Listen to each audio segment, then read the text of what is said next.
Bellator. I'm reppin' Bellator, Bellator, Bellator.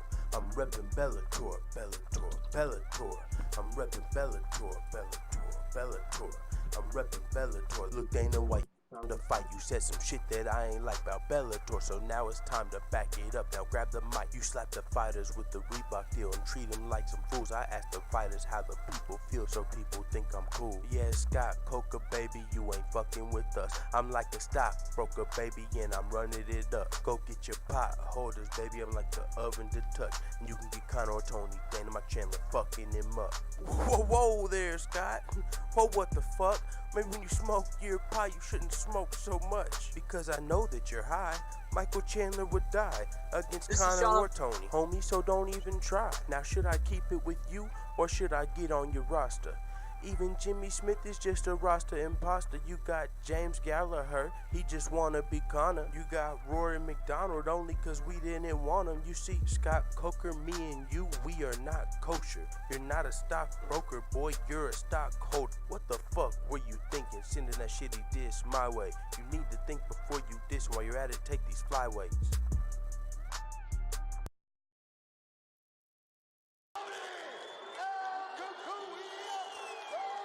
Yeah, they wish and they wish and they wish and they wish and they wishing on me. It's Tony time, bitch, I don't care who's fucking with me. Staying away from tiramisu's a struggle for Khabib. You don't wanna fight, you wanna cuddle with me. My elbows are knives and I'ma cut you with these. I don't really give a fuck who's with me. If this fat fuck will make weights a big mystery. If you were smart, then you would probably pick me. To submit Khabib at UFC 223. To submit Pettis at UFC 229. Tony time. Tony time. I knock out, sometimes I choke. I might be the lightweight GOAT. If my leg didn't get broke, would've probably beat Khabib. Then moved up and fought with Lee. Either wait for GSP. You don't wanna mess with me. Tony time. Tony time. I knock out, sometimes I choke.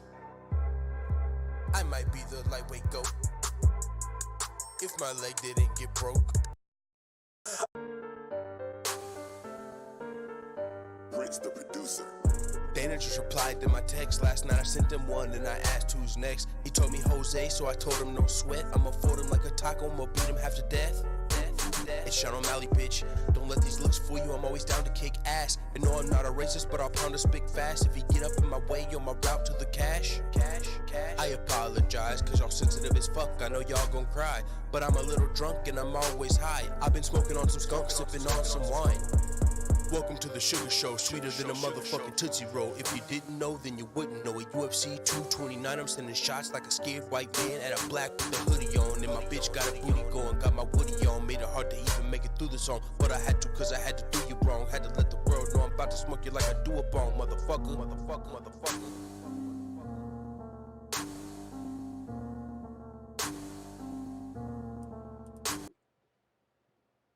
What is going on, full-time family? We are starting this stream early. This was impromptu. I didn't even think I was going to make it to stream tonight. My new job officially starts Monday. You could say it starts tomorrow, but we're in there like swimwear family. I went up there, signed the papers today for the benefits and everything else. Got my package, you know, to pick my benefits plan, and we're in there. So we got the job. We passed the UA. We did all the requirements. And so it officially starts Monday, but I work tomorrow and Friday as well, so might as well say it starts tomorrow. But with that being said, we got a lot to talk about, man. We got some big news, some life-changing news. This is something that I am extremely happy to see. I mean, just for, it could be any MMA fighter, any UFC fighter. These dudes are fucking massively underpaid, for better or for worse. I mean, that is a conversation I would like to have, and it's really not a fair conversation. You know, I mean, the thought is, if UFC fighters make millions of dollars, which, you know, like a lot of people compare it to other professional sports, it's not the same. It's not as big as the NFL. It's not as big as the NBA. It's not as big as some of these sports where these people MLB, where these people make millions and millions of dollars per year. So you can't expect them to make the same amount. But at the same time, when you think about the TV deals and stuff like that, and just the splits on stuff, like NBA, I think it's like 50%, 49%, somewhere around there, as far as how much money they get shared among all the players for the TV deals, like, the ESPN deal and whatnot. And in the UFC, I think that number is under 5. So I'm not saying, $30 million a year, nothing fucking crazy. Every fighter's not going to make Conor McGregor money no matter what. But still, at the same time, a lot of the guys, and Paulie Malignaggi's talked about this, you even see boxers. I mean, boxing to the casual fan is dead. And even those guys still make some millions of dollars. So MMA's got some catching up to do. But the question is, because it's a fact that MMA is the hardest sport to prepare for. It's not just a one dimension. Like if you're training boxing, if you're training basketball, if you're training football, you get days off where you're not going through grueling workouts. MMA, you might get a day off, but if you think about the type of training required for being a fighter, an MMA fighter, compared to every other sport, it's not really close. Boxing, you train boxing, cardio, okay, we get it. That's 100%. MMA though, you train boxing, you train cardio, you train kickboxing, you train wrestling, you train jujitsu. You got a lot of stuff to train. You got a lot of different things to train for. That's a lot of different ailments. You get slammed in wrestling. You get your fucking arms and your legs cranked in jujitsu. You get punched in the head. You get kicked in the head. You get slammed on your back. All these that's hard to be motivated to do every day. That's why you see a lot of the times when fighters make millions of dollars, which is why we're talking about this now, they take vacations. They take breaks. They don't need this shit anymore. Yoel Romero was probably not even going to make $500,000 to fight Paulo Costa. He just made like 50 fights worth of money. If I'm him, I'm fucking flipping off Paulo Costa. I'm flipping off Dana. I'm flipping off. What the fuck? You think I'm 40 years old? You think I'm about to fight in the cage again and I just got $30 million? The fight's off. Matter of fact, Masvidal, call Askren. Tell him eat a dick. We ain't fighting that fight no more. We don't need that. Masvidal is Yoel Romero, one of his really good friends, best friends. Hey, if my best friend just won $30 million, I'm not about to fight this wrestler. You know what I'm saying? That ain't the best matchup. I'm going to take a little break. I'll fight him. I'm not scared of him. It's just a bad matchup, and it's not necessary. I'd rather go off to Cuba with Yoel with this $30 million, and we'll come back in about a year. We're going on vacation. We ain't got time for all of this. Paulo Costa, Ben Askren madness. We got 30 motherfucking million. So it is awesome to see this for Yoel Romero. And what it stems from is way back in 2016. He was flagged by USADA. Now, we knew the results of this case. We knew he was innocent in this case, 2016, because he found the supplement. USADA went and got the supplement off the shelf and tested all the supplements on the shelf. Not at Yoel Romero. Yoel Romero couldn't just go buy some motherfucking, muscle-bound RX and sprinkle some steroids in it and say, look, it was tainted. No, that's not how it works. You tell them I was taking this supplement. I got it from this store. USADA then independently goes to that store and buys that supplement, buys them all. And they look at the ingredients.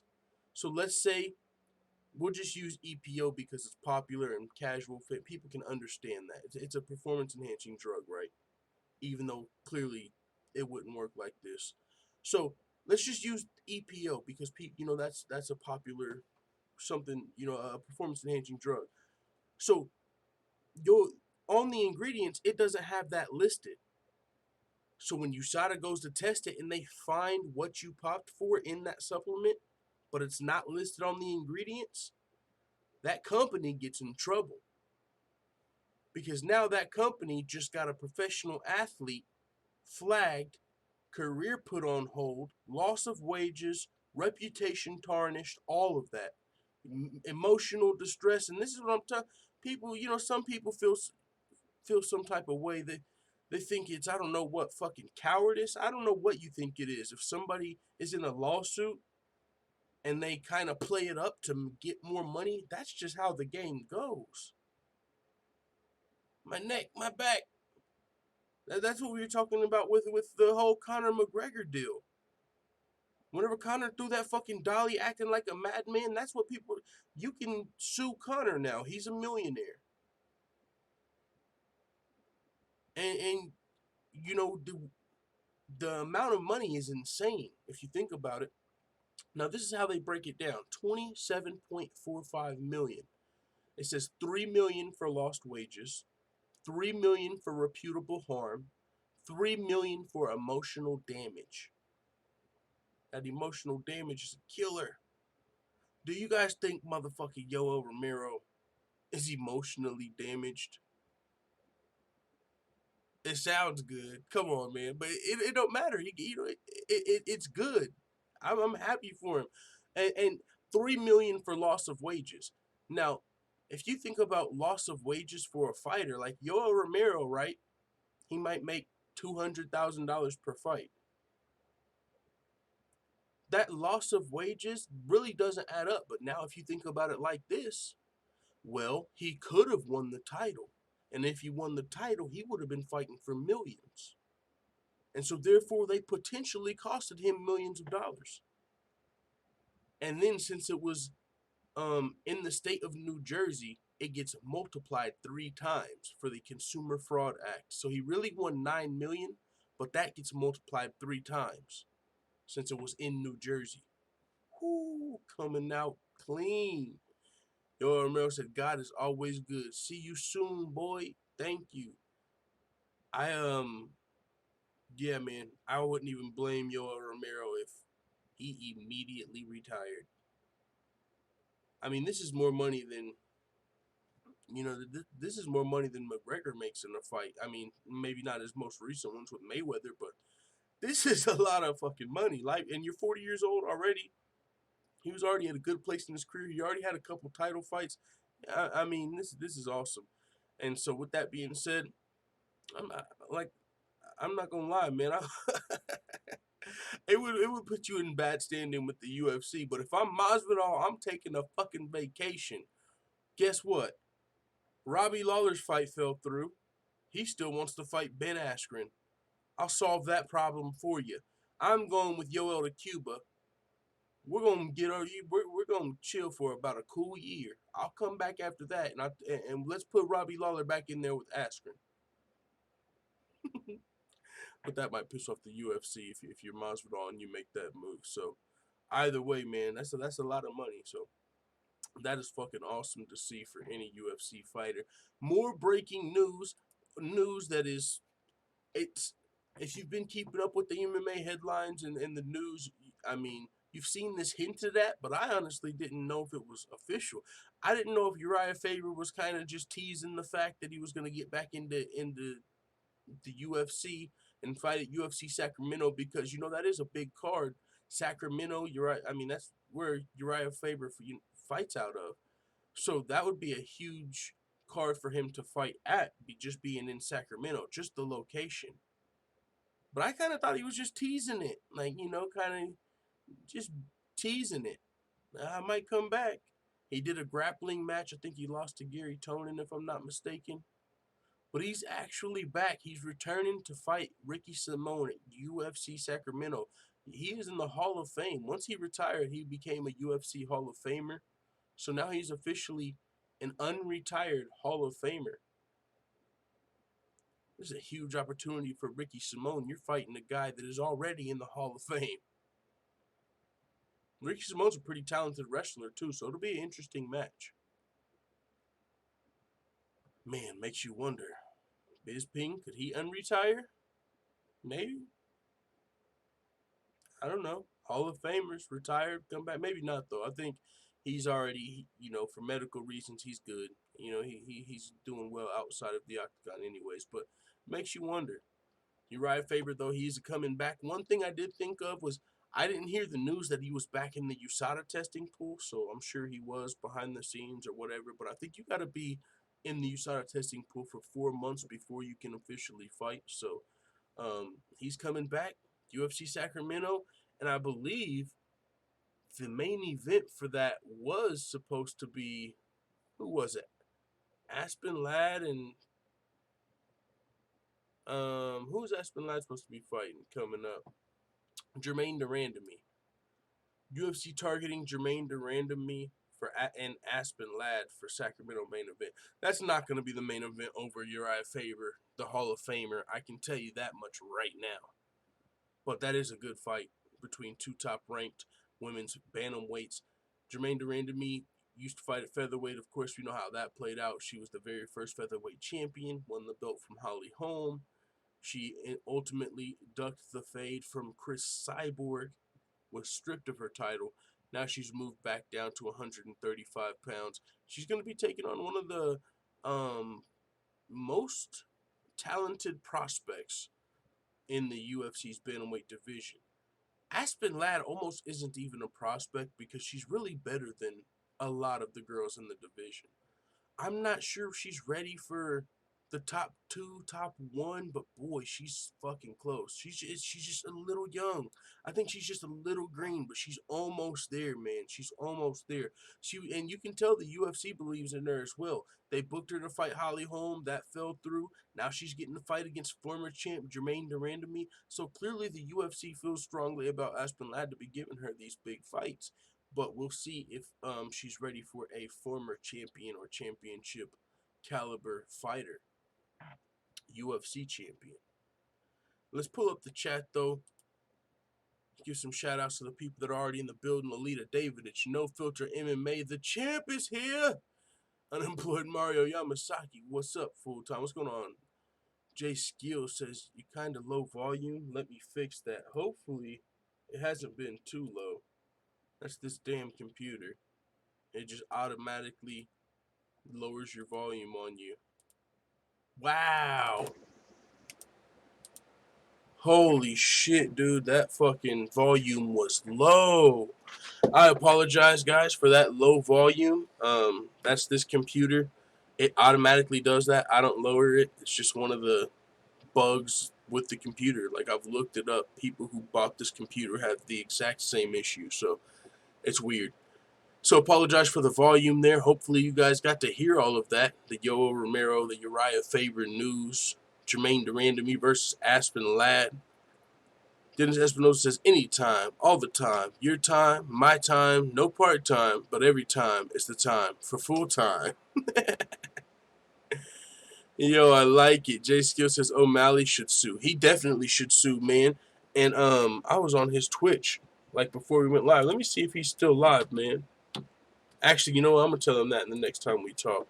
But yeah, O'Malley should definitely sue. 27 motherfucking million. Then Espinosa said O'Malley busted for pot. He was not busted for pot. He was busted for a banned substance. And marijuana is not a banned substance unless it's, you know, in competition. He was busted for, I forget the name of the supplement. It was the same name of the supplement that Nico Montano got busted for. But it's, if you've seen, I mean, just think about this for a second. When you look at Nico Montano, when you look at Sean O'Malley, when you look at Neil Magny, these fighters are not on fucking steroids. They don't look like they're microdosing. They don't look like they're pico-dosing. They don't look like they're doing fucking anything. Then you see guys like John Jones, fucking Yoel Romero, and they're clean. Something's not fucking working. I mean, I don't know. I really think, and I think things have been leading to this anyway. I'm not sure how much longer USADA is going to be with the UFC. They signed a new deal about a year ago, but what is it, 2 years, 3-year deal? After that, I think they might be fucking done. Because It's honestly insane how fighters like Sean O'Malley and Neil Magny fucking pop for performance-enhancing drugs. And then you have guys, I mean, if you just want to talk about the fucking eye test, you can name 15 fighters that don't pass the eye test. Female, men's fighters. You could just rip them off the top of your fucking head, fighters that don't pass the eye test. The Costas, the Romeros, the Jones, the Holm, just keep going. And all these fighters that do pass the eye test are getting flagged. It just doesn't fucking add up, man. It just doesn't add up. So if Yoel Romero can win a supplement, or if he can win this lawsuit, I think anybody should be able to fucking win this lawsuit, man. I mean, as far as these innocent fighters, the Sean O'Malley's and the Neil Magny's. But here's the difference.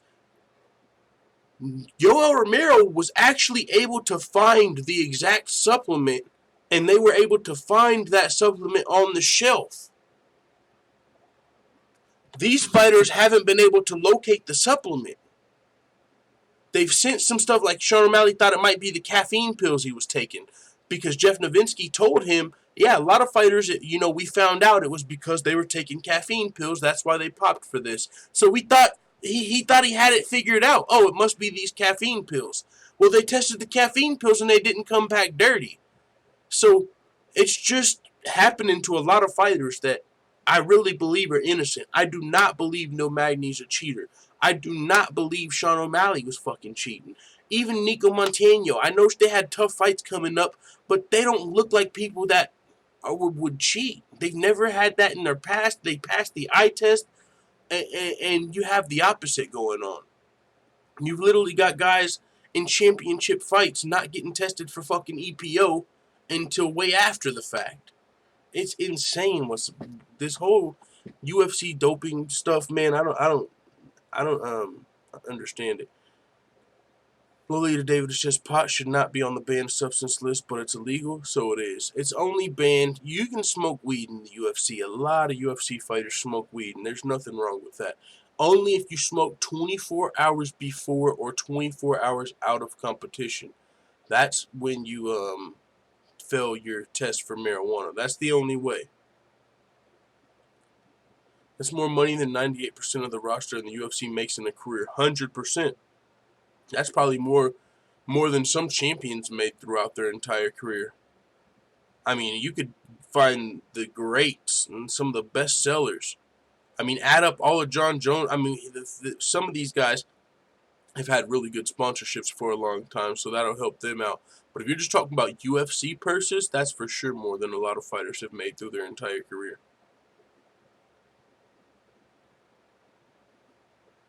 I just cranked my volume up, no problem, said Dennis Espinosa. Just blew out my car speaker, says Fat Ninja Flip, my bad. Yeah, man, this fucking computer messing up my volume. Dennis Espinosa says ESPN.com first reported the potential bout, citing UFC President Dana White and a person close to negotiations confirmed to MMA Junkie that talks are underway. Cyborg vs. Spencer negotiations now formally in progress. Uh-oh. Chris Cyborg coming back to fight Felicia Spencer, huh? That'll be good. I mean, it's a very, very winnable fight for Cyborg, but it's a fresh matchup, so that's fun. Looks like she'll actually have somebody to scrap before she transitions all the way to the WWE. But hey, we all know what we're waiting for. 2020.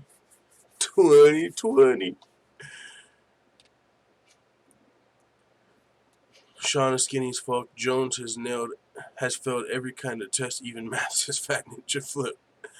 Man. Steroids are not just a physical thing, my brother. Yeah, I know. But if you look at these fighters, I mean, if you're talking the high-level steroids that GSP was talking about on Joe Rogan's podcast that affect your confidence and they affect your mental and they affect literally everything. They make you better at everything, bigger, not just bigger and stronger, but they make you faster, they make you smarter, they make you more confident in what you would be willing to pull off in a fight. Those are some expensive ass fucking steroids. These UFC newcomers are not the people that are going to have access to those. That's going to be the fucking champions, and then the people that have got sponsorships, and the people that have a lot of money. that come into this. I mean, that's not going to be the young fucking up-and-coming fighters who have never had a title fight. They can't afford to have that type. They can't afford to take that type of steroids consistently. But you are correct. Steroids are not just a physical thing, but they also are a very physical thing. Like, there is an eye test. Like, there's some guys you look at and you're like, he is physically on fucking steroids. That's a physical thing there. Not all of them. I understand that. But a lot of this, that high-tech shit, man, is expensive. Designer stuff that I don't think newer fighters really, unless you got some serious money behind you, I don't think they got access to that type of stuff. But hey, it is what it is. Wilder finished Ruiz again. I don't think Ruiz can stay on the outside and box the whole fight. Uh-oh. You would be surprised they're not that expensive. I mean, yeah. I mean, not all of them, but the ones that you're going to be able to mask from USADA and stuff like that, like, those aren't going to be the entry-level fighters. Like, that's it. If they're, like, I don't know. To me, if you look at a guy like Neil Magny failing a fucking drug test and automatically assume he's guilty compared to some of the guys that we've named, the Costas, the Romeros, the Jones, one of these things is not...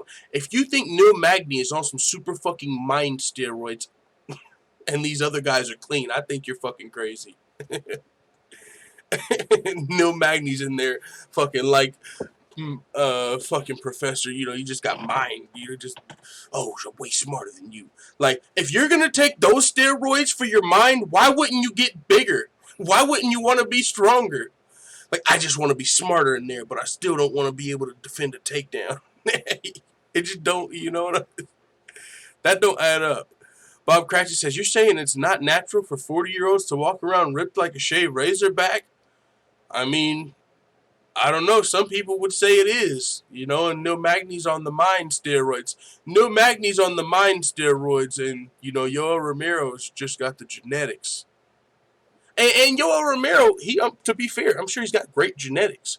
You know what I'm saying? But also, there's a level of, you know, eye test you still have to take into consideration. Even if they did find supplements back in the day, like with John Jones, right? He failed a drug test and the picos are still pulsing. Even if it was an accident back in the day, I think there's some fucking picos pulsing around. You know, like, it's a very real possibility.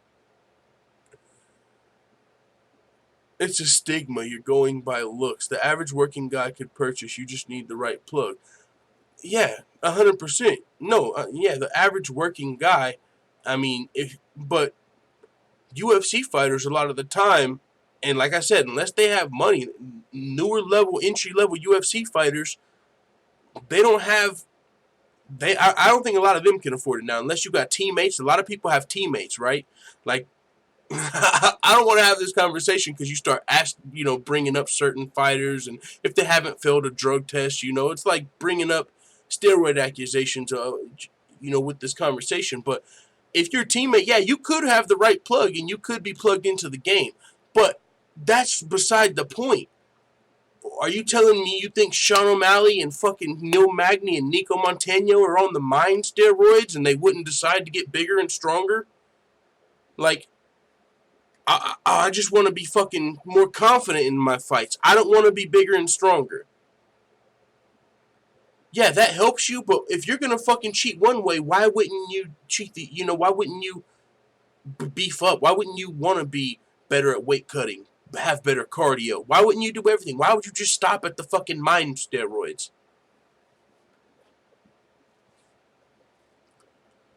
Bob Cratcher says, the average working guy isn't working out 3 times a day to get full usage of those roids.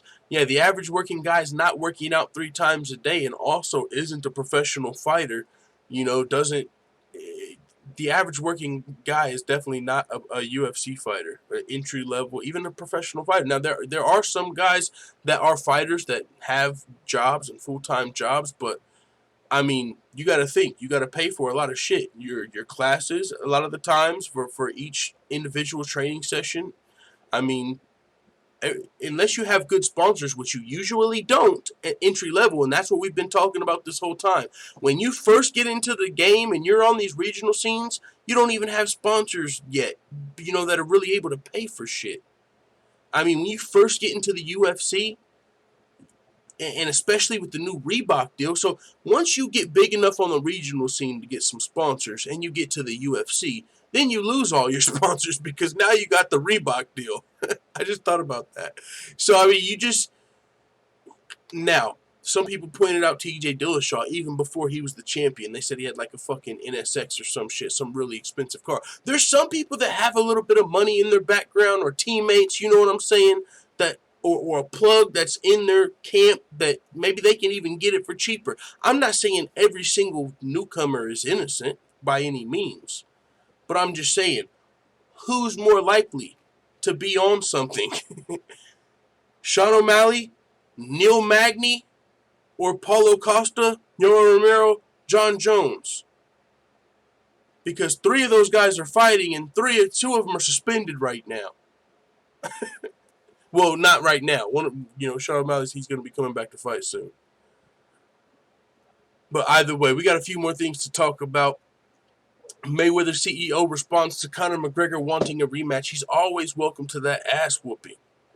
He said, as far as what he was responding to, Conor McGregor recently sat down with Tony Robbins. We talked about that a little bit.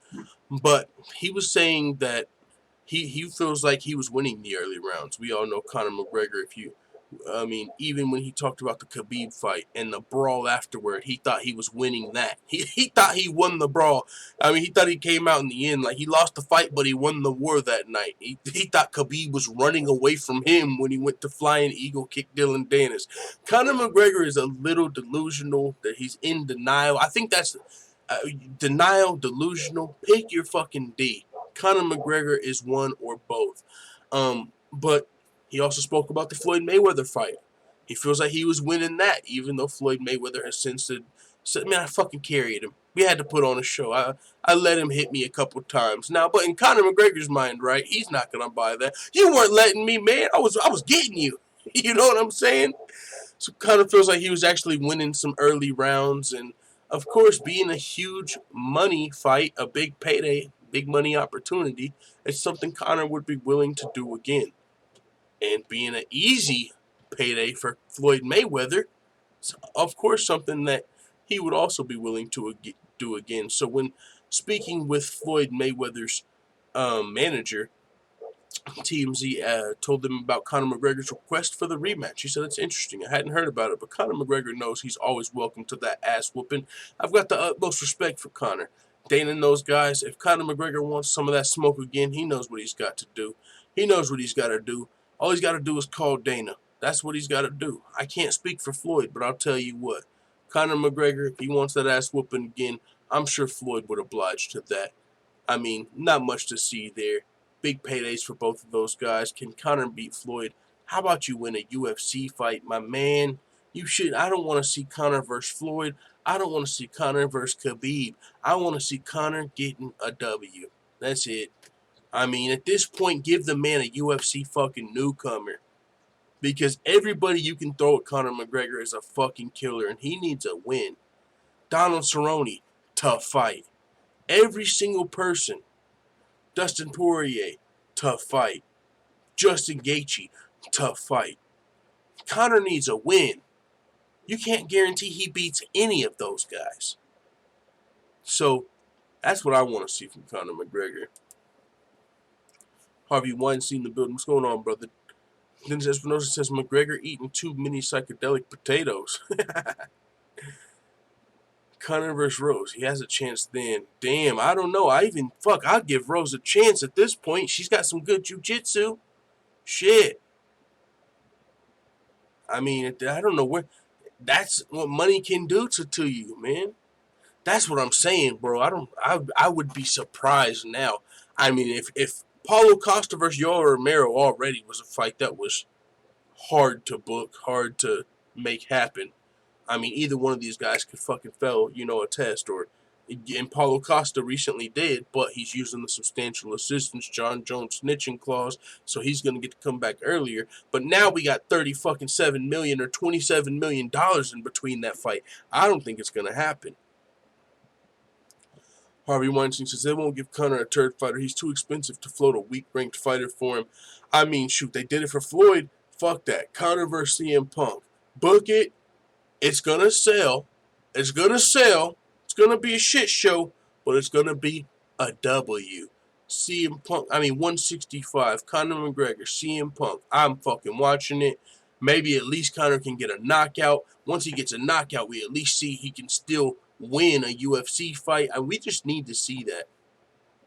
Chris Seed said that full-time covered Yoel Romero already. Yeah, we talked about that in the beginning of the show, man. The volume's a little low because my computer does that shit automatically, and I didn't realize it until halfway through the show.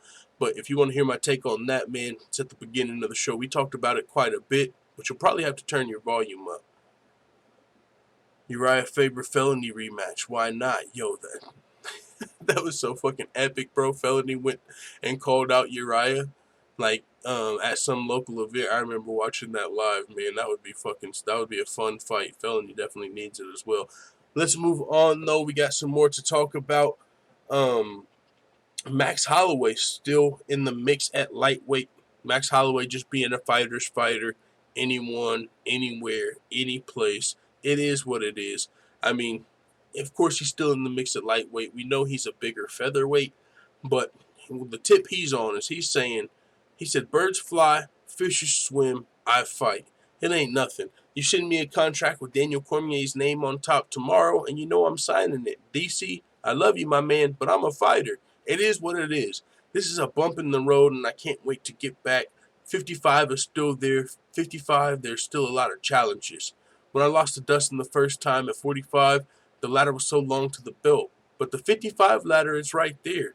I'm in the mix. If I go up there, I feel I'll be right in the mix with all the top contenders. So no disrespect to them, but I think it's a fun weight class to be. We'll see what happens. So, that's still an opportunity for Max Holloway, who's going to be fighting Frankie Edgar coming up. But after that, you got Alexander Volkanovski, and then I could see Max Holloway making that jump. And if Max Holloway decided to make the permanent jump to lightweight, then I don't think you should consider what happened in that Dustin Poirier fight. And you can, it'd still be tough for him to beat a guy like Dustin Poirier. But what I'm saying is he can have success at lightweight.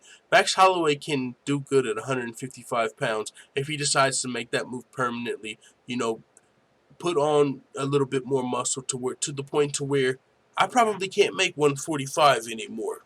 It's tough to make 155, but I'm doing it. To where he's actually the appropriate size for the division, I think we could see some fun fights from Max Holloway at 155 pounds. So that's dope to see he's still open to that. Cyborg versus Felicia Spencer, UFC 240. How you feel about that? That's a fun fight. It's a winnable fight for Cyborg.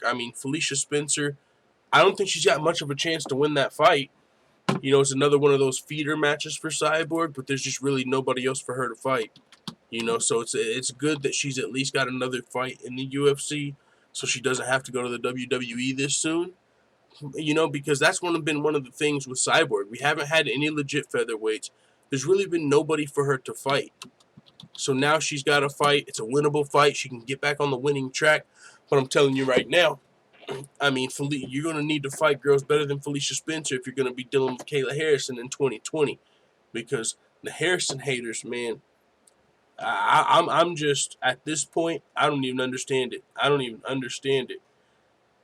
Kayla Harrison is fighting girls that are above her level as far as she's 0-0, fighting girls that are fucking 3-4, girls that have 7 fights. She's 1-0, fighting a girl that's fucking 8-1.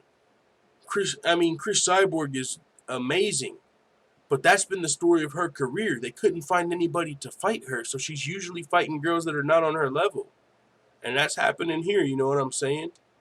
But if you beat Felicia Spencer, that don't make me feel any better about your chances against Amanda Nunes or Kayla Harrison. You know, but it is a great fight coming back for Cyborg. But this is another thing. She only had one fight left on her UFC contract. So is this going to be the last fight on her contract? With Cyborg, I think it was just a timing thing. It's either one last fight or whenever this time is up. And so it's good to see she's going to get one last fight. But this could be her last fight in the UFC. What I would like to see is Chris Cyborg going to PFL. I would like to see Cyborg going to the PFL. I mean, winning $1 million. Who the fuck wouldn't want to win $1 million? Go over there. You can make the playoffs. Fight for $1 million. And, man, we could be... They might have to fight twice on the same night, bro. Kayla Harris and Cyborg both fighting at lightweight. PFL playoffs come around. That is must-watch TV. I would love to see Chris Cyborg fighting in,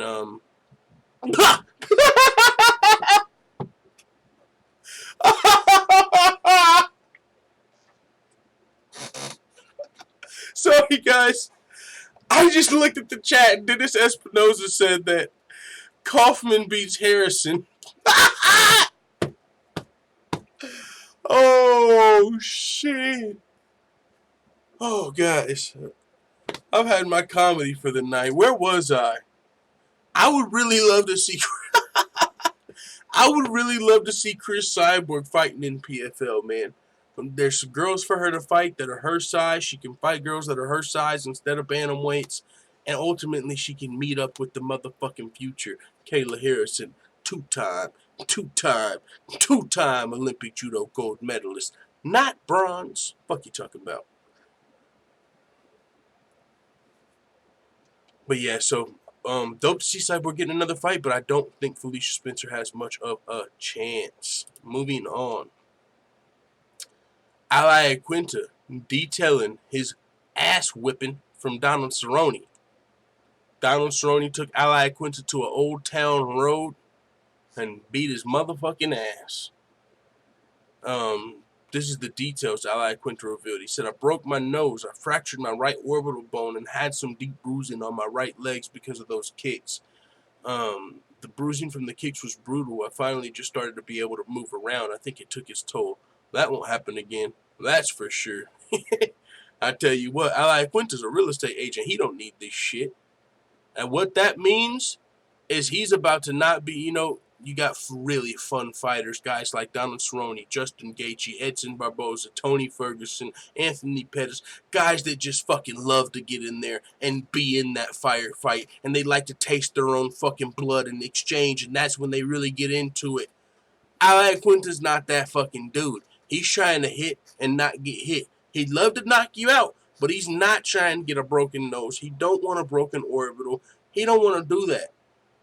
He's trying to fight smart. And he said, this ain't happening no more. So if you want to see a really good fight from Ally Quinta, go turn on Ally Quinta versus Donald Cerrone. But what I would not expect a barn burner from Ally Quinta. You know, he's going to be, now he can definitely knock guys out. He can hit and not be hit. But I would expect more of a point style from Ally Quinta from this point. Or maybe more grappling. Maybe more of a grappling approach from Ally Quinta. Which is extremely funny because it brings us brilliantly to our next point. Elias Theodorou, Wilson Hayes, and among others that just got cut from the UFC. All of these fighters are UFC caliber. All of these guys have wins in the UFC. Wilson Hayes, former title challenger. Elias Theodorou, 4-1 in his last 5 fights. These are guys that should not be getting cut from the UFC. As far as their resumes, the dues they've paid. Elias Theodorou just fought a top 10 ranked fighter in Derek Brunson. He lost. He lost to a fucking top ranked guy. He was on a 4-fight winning streak, loses to a top ranked guy, and then gets cut. That only happens when you're either a really boring fighter or you fucked somebody's bitch. I'm kind of joking there. No, but seriously. You don't just get cut like that, man. That's 4-1, ranked in the top 15. There's got to be something to be said about winning fights. I get it. Is he the most fucking entertaining guy? No, but he's still a little marketable. It's not like he's just, pause, but he's marketable. He's the fucking Invicta ring boy for a reason. He still can sell some tickets. You can put him on some sort. You can market this guy.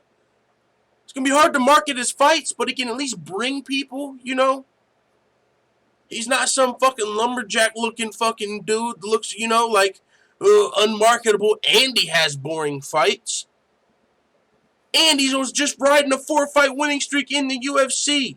It's kind of bullshit that Elias got cut. But it could mean the UFC ain't messing around. They want to see good fights. Is that the direction they're going?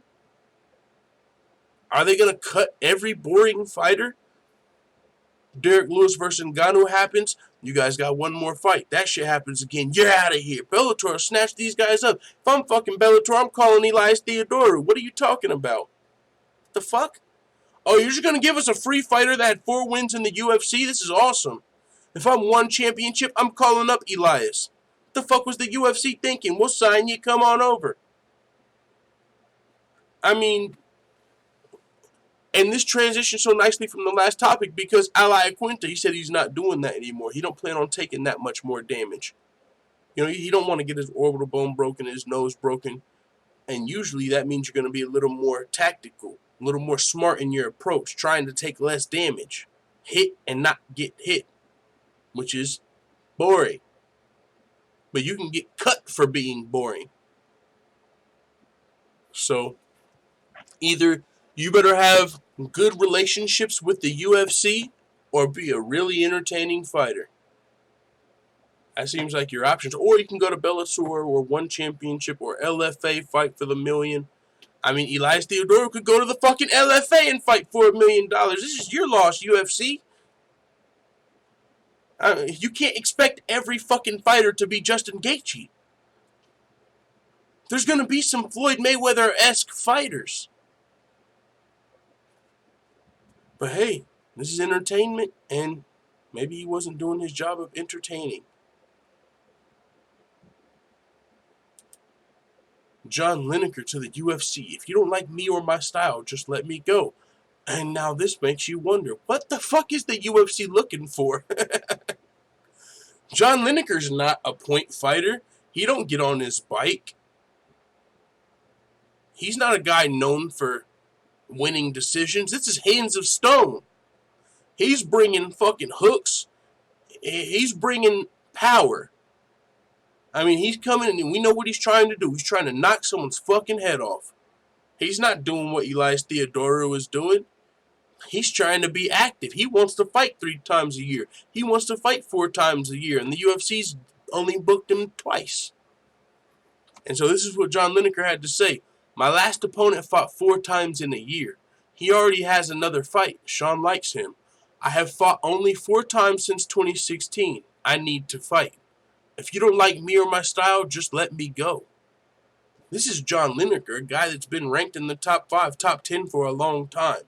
If you don't think John Lineker is an entertaining fighter, we just disagree on that. Hands of Stone, John Lineker, I mean, I've seen him knock dudes out. We've seen him riding amazing winning streaks all the way into his fight with TJ Dillashaw, who, by the way, TJ Dillashaw was the only person to beat John Lineker before his last fight in his last 9 fights. If TJ Dillashaw was just able to mask his EPO for that fucking fight, TJ Dillashaw costed this dude a title shot and he broke his fucking jaw in that fight, and we know he's a fucking cheater. We don't know 100% what he was cheating with in that fight, but at this point, I think it's reasonable to believe TJ Dillashaw's a fucking cheater. So I think it's reasonable to believe he cheated John fucking Lineker. And that's so crucial because John Lineker could have had a title fight off of that. He could have fucking not had his jaw broke if he didn't have to fight this dude that's fucking cheating. But, USADA, I guess, wasn't testing for EPO, because it's so expensive. So, not even the top contender. So, that's bullshit. But John Lineker's not even pissed off about that. He just wants to fight. Corey Sandhagen, bright prospect, got to fight 4 times last year, about to fight again. John Lineker's like, shit, I paid my dues. Can I get a fight booked? Is it a case of people ducking John Lineker or a case of the UFC just not wanting to book John Lineker? I don't know. Sometimes this is politics and stuff like that, but I mean, there's been countless people that have alluded to the point that, being in favor with the matchmakers is a good thing. And I mean, it's kind of common sense. If the matchmaker likes you, if you're in favor with the matchmaker, they'll probably help you out. If you piss the matchmaker off, then they might not be as, maybe you turned down a fight. Maybe you said no when they wanted you to say yes, and now they're kind of pissed off, So all type of stuff that can go on behind the scenes, why some people might get fights and some people might not. So John Lineker frustrated right now. A couple more things to talk about before we get out of here. Pretty much just this weekend's fights. UFC Stockholm. Nicholas Moss said full-time, which events are the most exciting for UFC 238, UFC 239, 240, 241, and why? 239, I mean, it's got Nunes versus Holm. I've really wanted to see that for a long time. John Jones is fighting. Sean O'Malley's fighting. UFC 238, I would definitely want to see Ferguson versus Cowboy. Cejudo versus Moraes is a really good fight as well. Valentin is fighting. 240... I don't know the 240 and 241 cards off the top of my head.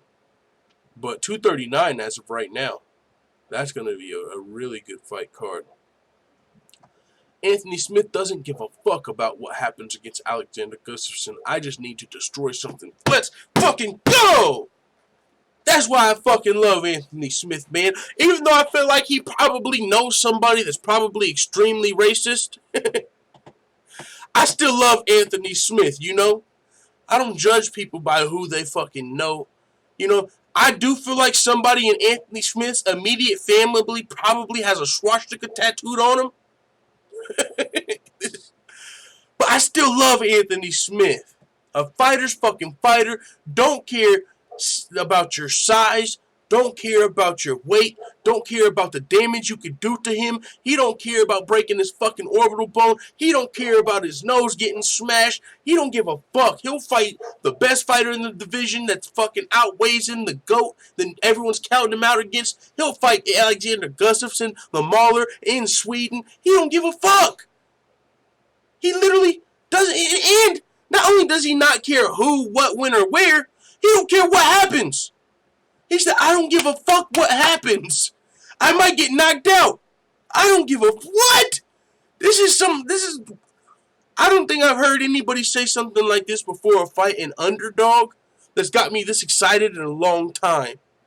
Because you look at Anthony Smith and you just fucking know he believes it. I don't give a fuck what happens. Look at me. Look at me.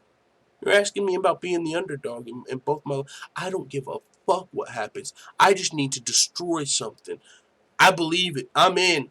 I fucking love Anthony Smith. He's the underdog in this fight. I'm picking against him, but I mean, it's not someone you can count out.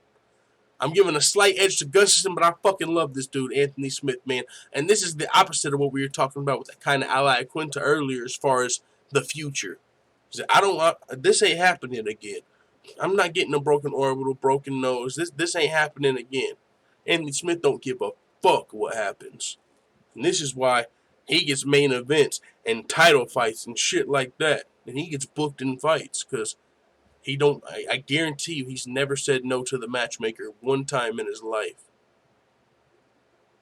UFC 241, DC versus Stipe, Diaz versus Pettis, Costa versus Romero. You can scratch Costa versus Romero off the list, but that is an amazing fight card as well. 241, I'm definitely more excited for that one probably. As of right now, I mean, Costa versus Romero is not happening. You can fucking book it. Nobody that won $27 million is getting in a cage fight in 3 months. I just got my money! If Romero, there's no reason for him to fight. I don't care if I win why? So I can win and I can fight Robert Whittaker again? Oh, and be the champion? Fuck that. I just got $27 million. But 241 is an amazing card. That's the best one so far. Tony versus Cerrone is Tony versus Cerrone. I just heard it pronounced like that. Like I've been calling it like Ferguson versus Cowboy, Tony versus Cowboy, Tony versus Cerrone. That's got a ring to it. That's happening at UFC 238. They threw fucking Tony Ferguson. He went straight from the therapist office into a fucking cage fight. Like, he ain't even had time to go from the therapist's office to a full training camp. They just said, oh, you're healthy now? Boom, you're fighting next month. Alexander Gustafsson, who's going to be fighting Anthony Smith in the main event of UFC Stockholm. He's looking to beat Anthony Smith and stay busy in 2019. Gustafsson, I believe, got married, had a kid. He did something, like real life shit that put his career on hold for a little bit. He wasn't as active as he would have liked to be. And it wasn't just that. Also, the division was kind of held up with DC and Stipe and shit like that. So, Alexander Gustafsson hasn't been the most active, but he's looking to change that. And that's good to see because Alexander Gustafsson, he's always been one of the best light heavyweights in the world. He just could never pass that hump, DC or John Jones. But other than that, no one's been able to beat him. He's just the best. But it's, you're just unfortunately living in the era of John Jones and Daniel Cormier now. But other than that, man, he's the real deal. So it'd be good to see him stay busy. I mean, just his performance against Glover Teixeira, I'm sure most of you have seen. And we actually came up with a nickname for it in the group chat. Just the triple uppercut. I believe it was forward or stamina. They said, man, all those, different cuts. It's like a deli. All them damn cuts that he served his ass. It's like a fucking deli. So they called it a 3-piece at the deli. That Alexander Gustafsson versus Glover Teixeira, he finished that fight with the 3-piece at the fucking deli. Gave him that triple uppercut, and it was something to definitely marvel at. Jay Skillz says, Tony stays on the grind, though, just like Cowboy. 100%. You stay ready, you ain't got to get ready. But it was just surprising. He'd been out for so long. He just turned down an interim title fight with Max Holloway. So he just turned down a fight. He had the mental stuff going on. And so I just didn't expect him to fight like 3 weeks later. He could have fought a UFC 241 or 240, but, I mean, it's still a fight I cannot wait for. Both of those guys stay ready. Tony and Cerrone is a fight that you could fucking see any given day. Those dudes would both be just down to throw down, and if you're not there, you just missed out. So, I mean, it don't matter when both those guys are going to be ready to make weight. I mean, they're going to be ready. Donald Cerrone, if he's going to be able to make that weight on short notice as well, a guy that was fighting at 170 for a while, then for sure, I mean, both of these guys are going to be ready. Francis versus JDS, what's your prediction? Ooh, damn. That is a fucking tough call. Oh, man, I don't want to have... Oh, shit. You can't put me on the spot for a fight that good. It's too hard. That is such a tough fight to call. Francis has been looking great. JDS has been looking great. Oh my God, that is an amazing fight. I cannot make my prediction on that right now.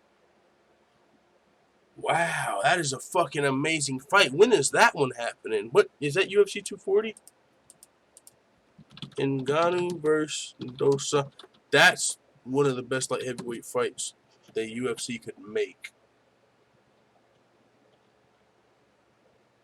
Oh, they got moved, right, to the main event. Yeah, it was supposed to be at UFC 239. And since Woodley and Lawler got injured, now it's going to main event Minneapolis. That fight is so tough. I mean, Junior Dos Santos, I feel like he's got a good chance of winning. He's been looking great. Y'all must have forgot about JDS. Fucking some of the best boxing in the heavyweight division. But Francis Ngannou has been knocking out some of the best wrestlers in the division. So you're telling me he's not going to knock out someone that wants to fucking throw hands with him? I don't know. I just can't wait to see that fight. It is so hard to literally make. I can't. The fight's too good to really for me to even. I don't think I could do it justice by making a prediction. It's too good of a fight. But yeah, man, that's really all I got for today's show. Like I said in the beginning of the show, some people might have caught it, some people might have not. My new job officially pretty much starts tomorrow, my 10-hour shifts. So I'm going to start working. I'm going to be working a whole lot more full-time, guaranteed, working on, I just got my first official, job with paid holidays, benefits, and all of that shit. So I'm taking it extremely seriously. You know, no days off, nothing like that. So I'm going to that from a job where I just had more freedom than any person should be allowed. Like the job that I just had, no supervisor. You only have like 4 hours of work to do in like 8 hours. So halfway through the day, I'm on fucking YouTube, and there's no supervisor listening to podcasts. So, and you make your own schedule even. You fucking make your own schedule. It's good pay, so I can take 3 days off if I want. Like, really good job. Now I have that job, but benefited, so I actually have to work the 40 hours a week. So, really good job still. It's a fun job. I'm still free, get to listen, do what I'm doing. But now I get benefits, paid holidays, full time. Just going to be in a much better and paid more. So that starts tomorrow. So the channel definitely going to be slowing down. We're still going to be probably doing our Trivia Tuesdays, our UFC Jeopardy, and we're still going to be doing the Fight Companions. But as far as just the MMA news, that's, going to be on the back burner a little bit. We'll do live shows every now and then like this. But yeah, thank you guys for coming through, man. Appreciate you guys. Yeah, I'll see you guys this weekend for the fights. We got UFC Stockholm coming up. Anthony Smith versus Alexander Gustafsson. I mean, this is, if you want to use your imagination, you can say this card is like a fucking light heavyweight Grand Prix. Gustafsson versus Smith, Ozdemir versus Latifi, Manuel versus Rakic. So, hell yeah, man, some good light heavyweight fights this weekend. So, salute to Wrath of the Raider, Jay Skillz, David C., Nicholas Moss. He said, I want to know who's going to be on the UFC card 239. I'm going to pull that up for you, and we're going to fucking take off. UFC 239 main card. It's 238 and 239. We've got John Jones versus Thiago Santos. Amanda Nunes versus Holly Holm. Jorge Masvidal versus Ben Askren. Yo, Romero, throw Masvidal a cool 100,000 so he can fucking fade this fight. I do not want to see Masvidal fight Ben Askren. I love seeing Masvidal fight, and I'm not counting him out. It's just not the matchup. When I say, ooh, Jorge Masvidal, one of my favorite fucking fighters ever, who would I like to see him fight? Nate Diaz, Conor McGregor, Anthony Pettis, fucking Justin Gate, all a million fucking guys before I come to Ben Askren. Now, if you're a Ben Askren fan, you probably fucking love it because it's a favorable matchup. But I hope Masvidal pulls off the upset. Jan Blachowicz versus Luke Rockhold coming up to light heavyweight. He's going to be looking to win this fight because he wants a title shot. Gilbert Melendez versus Arnold Allen. Sean O'Malley versus Marlon Chito Vera.